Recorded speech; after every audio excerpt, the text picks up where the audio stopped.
আসসালামু আলাইকুম। কেমন আছো আমার প্রিয় সকল বন্ধুরা? আশা করি তোমরা সকলেই অনেক অনেক ভালো আছো, আনন্দে আছো, সুস্থ আছো। আলহামদুলিল্লাহ আমিও অনেক ভালো আছি। আমার সকল বন্ধুদের জন্য রইল অসংখ্য ধন্যবাদ, অনেক অনেক ভালোবাসা ও শুভকামনা।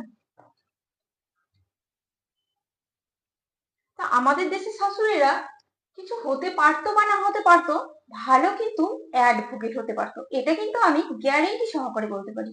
কেন জানো? তাদের কিন্তু লজিক সব সময় রেডি। বাপের বাড়ি বেশি যাওয়া নিয়ে তাদের লজিক রেডি, বাপের বাড়ি কম যাওয়া নিয়ে তাদের লজিক রেডি, বাপের বাড়ি বেশি গেলেও গন্ডগোল, না গেলেও আবার গন্ডগোল।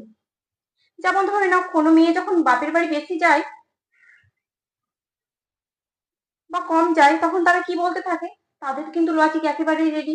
এই যে কোনো মেয়ে বাপের বাড়ি কম যাচ্ছে, তখন শাশুড়ি মায়েরা কি বলবে? ও বাপের বাড়ি কি আর স্বাদে কম যায়? মহারানী তো এখানে বসে বসে খায় পায়ের ওপরে পা দিয়ে, বাড়িতে দু চারটে কাজের মেয়ে, সে তো অর্ডার করে আর বসে বসে খা। আর এখানের মতো আর ভালো মন্দ কোথায় পাবে? বাপের বাড়িতে গিয়ে তো শুধু একটু পান্তা ভাত, দুই একটা সবজি জুটে। তাহলে মহারানী কি করে বাপের বাড়ি যাবে? সেই কারণেই তো মহারানী বাপের বাড়ি যেতে চায় না।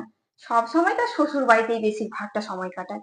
এ বাড়ির মতো সুখ কোথায় পাবে বলো? তোমরাই বা বলো, বলতে পারো কোথায় পাবে এত সুখ?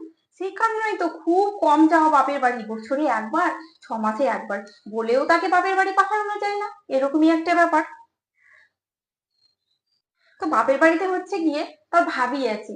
তার ভাবি কি তাকে বসে বসে খাওয়াবে? কিছুতেই না। ট্যাংের ওপর ট্যাং দিয়ে কি তাকে খেতে দেবে?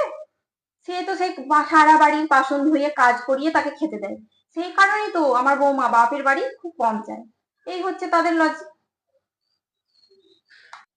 কোনো মেয়ে যখন বাপের বাড়ি বেশি যায়, বাপের বাড়ি কি আর সাদে সাদে বেশি যায়? জানো না? বাপের বাড়ি যায় সাদে এই কারণে বেশি। কি করবে, মহারানীর তো বাড়িতে মনই টিকে না। সারাদিন শুধু মন তার ঘুরু ঘুরু অন্যদিকে। কারণ হয়তো দেখো গা, বাপের বাড়িতে কারোর সঙ্গে আবার ফোনে যোগাযোগ, সারাদিন ফোন নিয়ে ব্যস্ত থাকে। এখানে তো আবার মহারানীর ফোন করা হয় না, সেই কারণে সে ঘন ঘন বাপের বাড়ি যায়। সংসার করার তো একদমই ইচ্ছে নেই, সংসার করতে তো মনই বসে না বাড়িতে। সেই কারণে ঘন ঘন বাপের বাড়ি যায়। আবার কি করবে, মহারানীর তো এখানে কাজ করতে হয় না, সেই কারণে কাজ করতে হচ্ছে বলে বাপের বাড়িতে ট্যাংের উপর ট্যাং দিয়ে সে শুয়ে থাকবে। সেই কারণে ঘন ঘন চলে যায় বাপের বাড়িতে। এই হচ্ছে তার লজিক। তো লজিক কিন্তু সবসময় রেডি।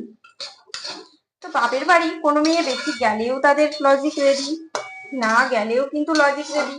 এই কারণে আমি বলি যে শাশুড়িরা, আমাদের দেশের শাশুড়িরা ভালো কিন্তু অ্যাডভোকেট হতে পারতো। এটা কিন্তু আমি গ্যারান্টি সহকারে বলতে পারি। তারা কিছু হতো বা না হতো। তো যাই হোক, চলো, এই লজিকটা কিন্তু সব শাশুড়ি মায়েদের জন্য নয়, কিছু কিছু ক্ষেত্রে আছে। বেশি কিন্তু বেশিরভাগ শাশুড়ি মায়েরা এরকম, তারা কিন্তু লজিক সবসময় রেডি করে থাকে। তো চলো, কেমন লাগলো বলো।